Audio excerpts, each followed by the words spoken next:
માંથી જે કંઈક મળે એમાં સંતુષ્ટ છું। મેં તમને કહ્યું પેલા તેમ કે અમારા શું પણ ફોટાના પૈસા આપે તો એનું ભલો, ન આપે તો એનું ભલું, પણ સંતુષ્ટ થા કે કઈ નહીં, પણ મારો રણુજા વાળો તો મારા માથે બેઠો છે, ઈ દેશે અને દે। કરિયાણાની દુકાનમાં જે કંઈક મળે એમાં પોતાનું ગુજરાન ચલાવે અને સંતુષ્ટતા પ્રમાણે પોતાનું જીવન જીવે છે। થોડા સમય પછી એક ગ્રસ્થીને ત્યાં એક દીકરાનો જન્મ થયો।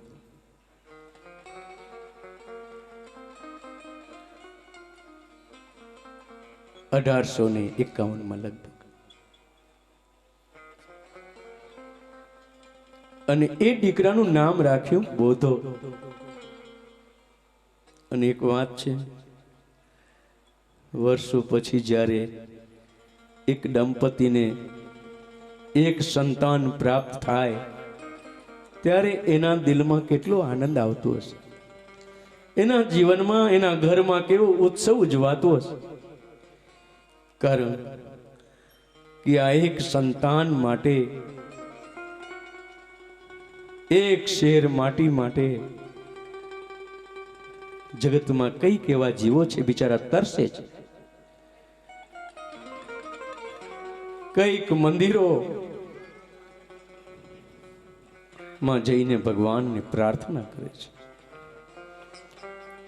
પરંતુ પરમાત્માની કૃપા એ બોધો 5 વર્ષનું થઈ ગયું। સાધુ સંતો અને બ્રાહ્મણો તો અવારનવાર પ્રધાન ઠક્કરને ત્યાં આવતા જ હતા। એમાં અયોધ્યાથી એક રઘુવીરદાસજીની મંડળી આવી। 10 સાધુ સંતો પધાર્યા।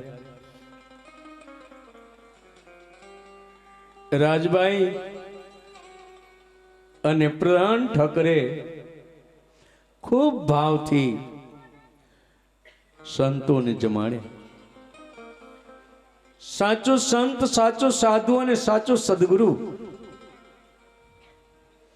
કોઈ પણ દિવસ કોઈના ઋણમાં રહેતો નથી,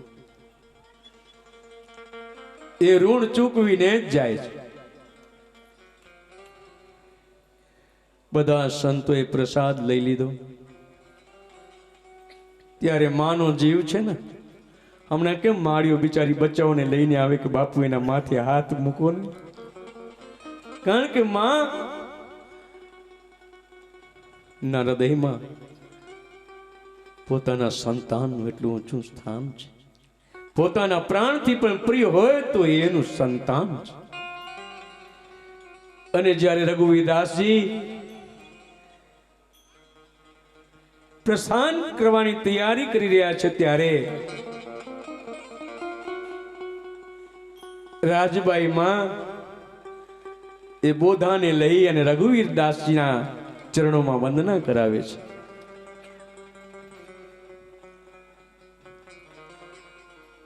બોધાને રઘુવીરદાસજી અને મંડળી આશીર્વાદ આપે છે, પણ એ સાથે રઘુવીરદાસજી કહે છે કે હે માં, આ તો ગુણ્યન તારો સાધારણ બાળક છે, પણ હવે પછી જે તને સંતાન થશે એ સંતાન મહા તેજસ્વી હશે,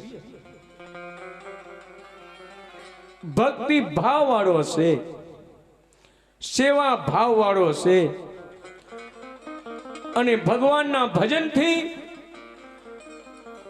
અને સેવાના માધ્યમથી વિશ્વભરમાં જેનું નામ થઈ જશે, આ મારા તમને આશીર્વાદ છે। રઘુવીરદાસજી ત્યાંથી પ્રસ્થાન કરીને ગયા, આશીર્વાદ આપીને ગયા। સમયનું કામ કરે જાય છે। જોત જોતામાં સારા એવા દિવસો રહ્યા,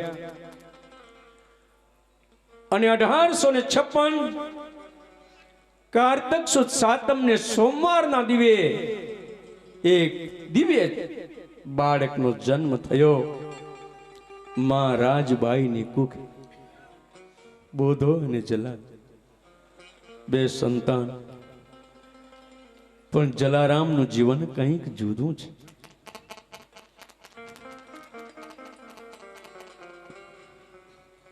એ 4 વર્ષનું જીવન જ્યારે જલારામનું થયું, ઠંડીનો સમય હતો. રાજબાઈ માતાએ એને ઓઢવા માટે ધાબળો આપ્યો હતો. સંજોગો વસાત સવારના પોરમાં એક અંધ સાધુ ત્યાંથી પ્રસ્થાન કરીને જઈ રહ્યા છે અને ઠૂંઠવાયા કરે છે. ઠંડીનો સમય છે અને જલારામ બાપાએ એ 5 વર્ષની ઉંમરમાં પોતાને ઓઢાડેલો ધાબળો એ સુરદાસ महात्माजी ने उड़ाड़ी दिया। कौन है ऐसे समय में, कौन दाता रहे, ये मेरे पर किसने मेहर की है? जलाराम एक शब्द बोल्या नहीं। समय वीततो गयो, अंध संत जन आशीर्वाद आपीने गया। जलाराम 5 वर्षना थया छे।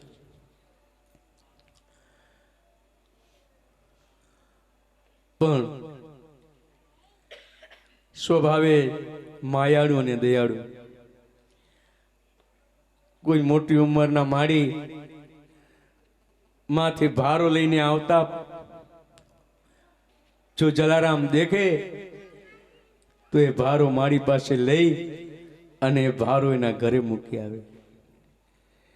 कोई भूख्या ने जुए तो घर में मां पास आवीने रोटलो लई अने भूख्या जन ने खवड़ावे। आज प्रमाणे आज एक बपोरनो समय छे। एक संत महात्मा खेतरनी अंदर લીમડાના છાયણે बिचारा पड्या छे। शरीर में बहुत तकलीफ छे, शरीर में ताव छे। फरता फरता ए नानकड़ा बाळक जलाराम त्यां पहोंच्या। महात्मा सूता हता। जलारामे पूछ्યું, बापू आपने कई तकलीफ छे? तो के हाँ बेटा, मने शरीर में छे ने बुखार आवी गयो छे। तो जलाराम एमनुं माथुं डाबवा लाग्या। अने एज समय में अलग राजबाई माता अने प्रधान ठक्करना द्वारे एक संत पधार्या। बपोरनो समय छे। मां राजबाई बार आवीने महात्मा ने वंदना करी अने कह्युं के महाराज आप पधारो, प्रसाद लेवानो समय थई गयो छे, आप प्रसाद ग्रहण करो। मां, मैं प्रसाद की बात तो फिर करूंगा, लेकिन तेरे वहां जो दूसरा बच्चा जो हुआ है ना, मुझे उसको देखना। तो महात्मा आप यहां बिराजो, वो इधर किधर खेलता होगा, मैं उसको ढूंढ के लाती हूं, मैं यहां जल्दी लाओ उसको। जलाराम ने शोधवा माटे राजबाई माता निकळ्या। पछी बोधाने कह्युं, बधाए एना मित्रोने कह्युं अने शोधता शोधता पेला खेतर तळिये લીમડાની નીચે जलाराम एक साधुनी सेवा करी रह्या छे। त्यां जईने वात करी के जला आपणे घेर आववानुं छे, त्यां कोईक महात्मा पधार्या छे, खूब याद करे छे। जलाराम तैयार थया, घर आंगणे आवी। महात्मा उभा ज हता, बैठा पण नहोता। आवीने जलारामजीए साष्टांग वंदना करी, प्रणाम कर्या। अने महात्माए त्यारे एटलुं ज पूछ्युं क्यों बेटा, मुझे पहचानता है क्या? प्रभु, आपको कौन नहीं पहचानता? अवश्य मैं आपको पहचानता हूं। મસ્તકે હાથ પધરાવ્યો અને અખંડ ભક્તિનો આશીર્વાદ આપી અને મહાત્મા ત્યાંથી વિદાય થાય છે, અદ્રશ્ય થઈ ગયા। રાજબાઈ માતા વિચારમાં પડી ગયા કે આ અને એટલા જ માટે કહ્યું છે કે ના જાને કિસ રૂપ में, ક્યાં રૂપમાં આપણા આંગણે કોણ આવે છે, કોણ જાય છે, કોઈને ખબર પડતી નથી। ઈશ્વરની લીલા એવી છે કે જે લીલાને જગતના જીવો પામી શકતા નથી, અને એ પામવું બહુ અઘરું છે। જલારામ ના મસ્તકે હાથ પધરાવ્યા પછી દિવ્ય જ્ઞાન અને દિવ્ય ચક્ષુ જેના પ્રગટ।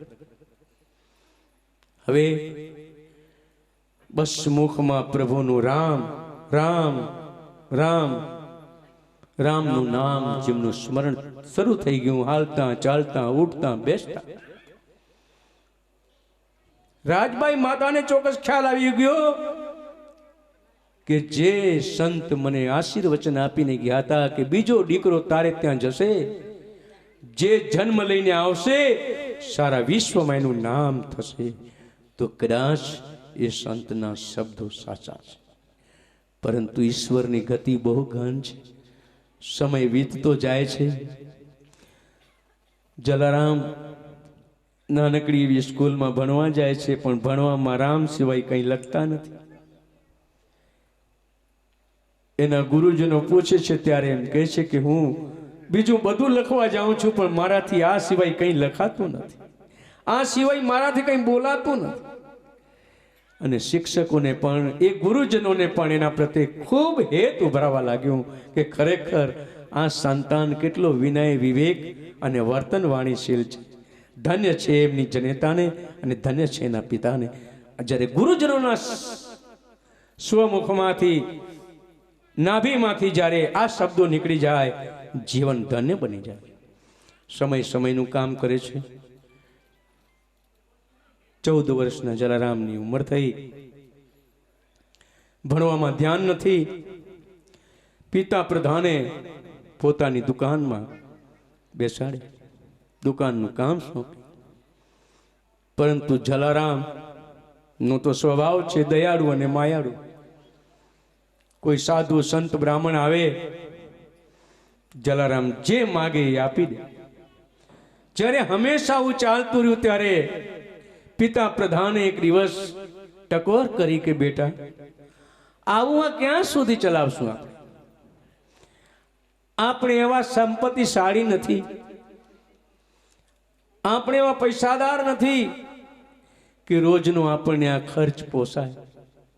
હા, આપણો ગુજારો થાય છે બેટા, પણ હવે આ છે ને, તું થોડુંક સંભાળીને ચાલતું ઘણું સારું। જલારામ એક જ વાત કરી કે પિતાજી, એ મારાથી શક્ય નથી। અહીં કોઈ માગશે ને આવશે ને હું જાકારો નહીં કહીશ, તેમ એને જે માગશે હું આપીશ। તો પછી બેટા તું કંઈક બીજો રસ્તો કર। કાંઈ વાંધો નહીં બાપુ। આ વાત કાકાને ખબર પડી અને દેવજી કાકાએ જલારામને કહ્યું કે બેટા, તારે ચિંતા કરવાની કોઈ જરૂર નથી, કાલથી તું મારી દુકાને આવી જા। પણ કાકા, મારા સ્વભાવની તમને ખબર છે ને, કારણ